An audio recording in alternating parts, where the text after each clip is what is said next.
이 양자는 첫째 관계와 신분을 강조합니다. 관계 그리고 신분을 강조하는 말입니다. 그리고 구분된 지위를 강조하는 거예요.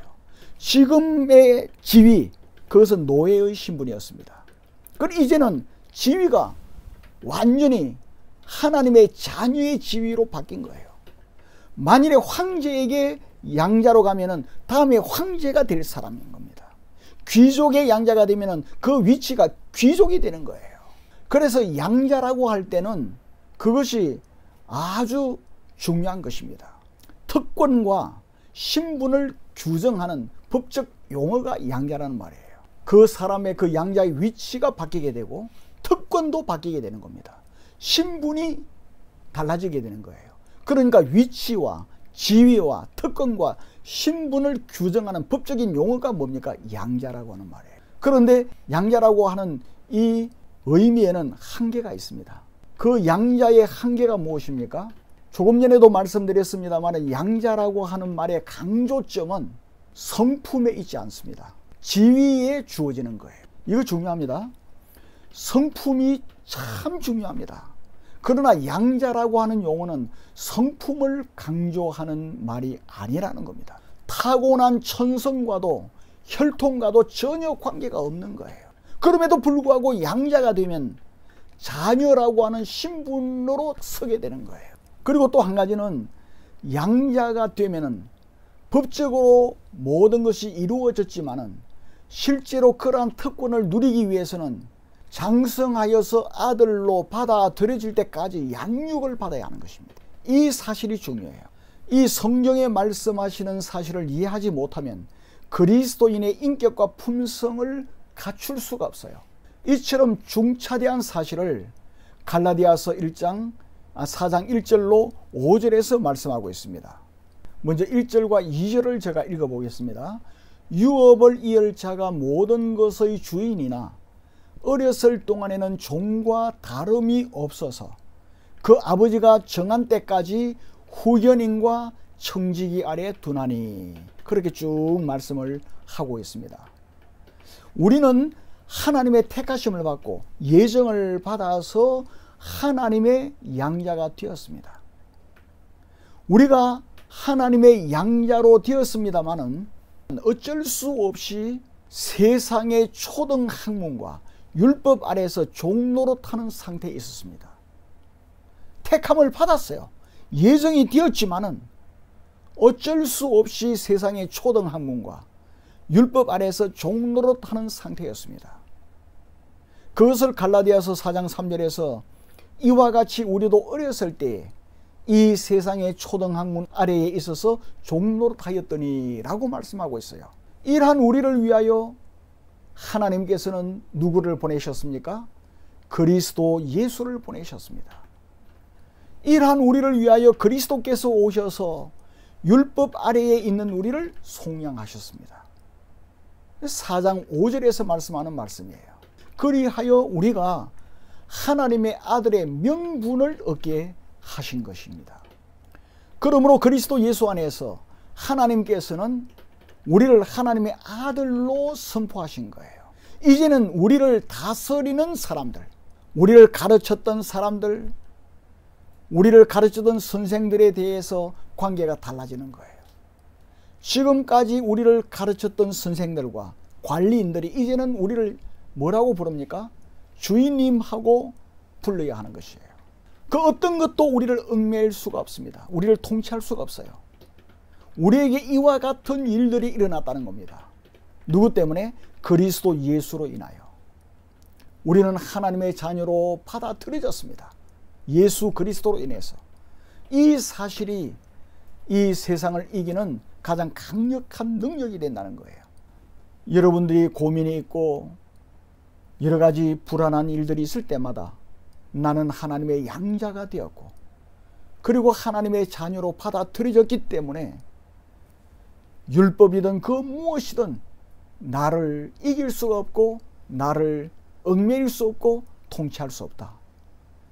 이제 나는 하나님 앞에 의젓이 설 수 있는 하나님의 자녀다. 율법도 이 세상의 초등학문 그 어떤 것도 우리를 향하여 주인님 할 수밖에 없는 그러한 신분의 사람이 되었다는 이 사실을 여러분들이 늘 확신하시기를 바랍니다. 하나님의 자녀로 받아들여진 우리는 성령의 역사로 우리의 성품과 인격과 차질이 변화되는 거예요. 지금 여러분이 꼭 기억해야 될 것은 우리가 양자로 됐어요. 하나님의 자녀로 택함을 받았습니다. 그 자체는 성품과 관계가 없어요. 혈통과도 관계가 없는 거예요. 우리는 본질상 진노의 자식들이었어요. 공중의 권세 잡은 자들의 자식들이었어요. 그러한 우리를 하나님께서 무조건 택하시고 무조건 하나님의 사랑으로 양자로 삼으신 거예요. 근데 그 양자는 성품과 인격과는 관계가 없어요. 그런데 하나님의 자녀로, 그리스도 예수로 인하여 하나님의 자녀로 받아들여진 우리는 이제 성령의 역사로 성품이 변화되게 되는 거예요. 이게 우리가 중요하다는 겁니다. 창세전에 택함을 받은 우리가 때가 되매 부름을 받아 그리스도 예수를 나의 구주로 영접하고 받아들입니다. 고백합니다. 그래야 할 때 어떤 역사가 일어나죠? 성령 하나님이 우리 안에 들어오세요. 성령이 우리에게 내주하는 거예요. 이 사실을 갈라디아서 4장 6절에서 너희가 아들이므로 하나님이 그 아들의 영을 우리 마음 가운데 보내사 아빠 아버지라 부르게 하셨느니라. 참 중요한 내용입니다. 베드로후서 1장 4절에서는 이 사실을 신성한 성품에 참여한 사람이라고 말씀하고 있어요. 이 세상 초등 학문에서 종로로 타던 우리에게 성령 하나님께서 역사하셔서 그리스도 예수의 성품을 가지게 하는 거예요. 양자된 그 자체는 성품과 관계가 없습니다.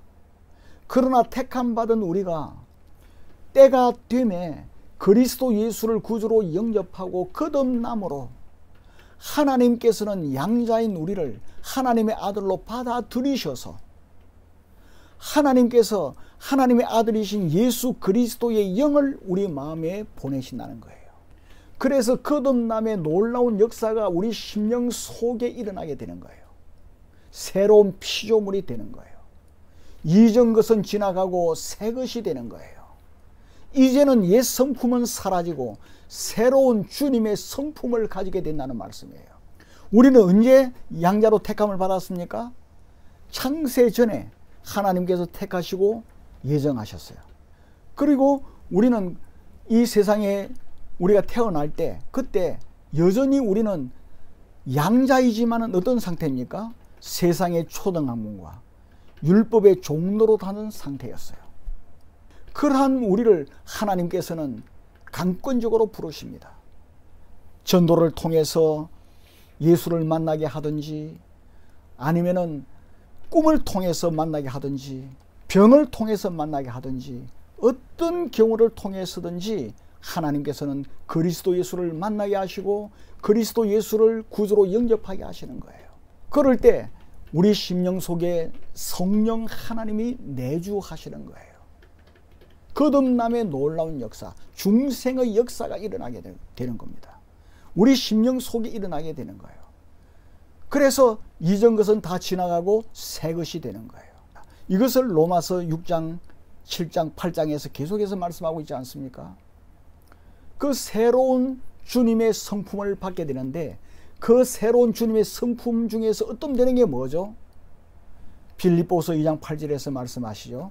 하나님의 말씀에 하나님의 뜻에 죽기까지 복종하게 되는 거예요. 그러니까 새로운 피조물, 하나님의 자녀됨의 첫 번째 특성이 뭡니까? 하나님의 뜻에 죽기까지 복종하는 역사가 일어나는 겁니다. 그 성품이 일어나게 되는 거예요. 하나님의 자녀는 성령의 인도에 순종하게 되는 거예요. 그리고 하나님을 어떻게 아빠, 아버지 하고 부르게 되는 겁니다. 우리가 예수 그리스도를 구주로 영접하고 양자된 우리가 구주로 영접하고 성령이 내주하게 되면은 세상의 영향을 받고 세상의 영향을 좋아하고 따라가는 것이 아니라 아빠이신 하나님의 영향을 받고 하나님의 말씀에 순종하게 되고 아버지 하나님이 좋고 죽어도 살아도 주님이 좋게 된다는 말씀이에요. 이러한 성품이 일어나게 된다는 겁니다. 이러한 인격이 형성되는 거예요.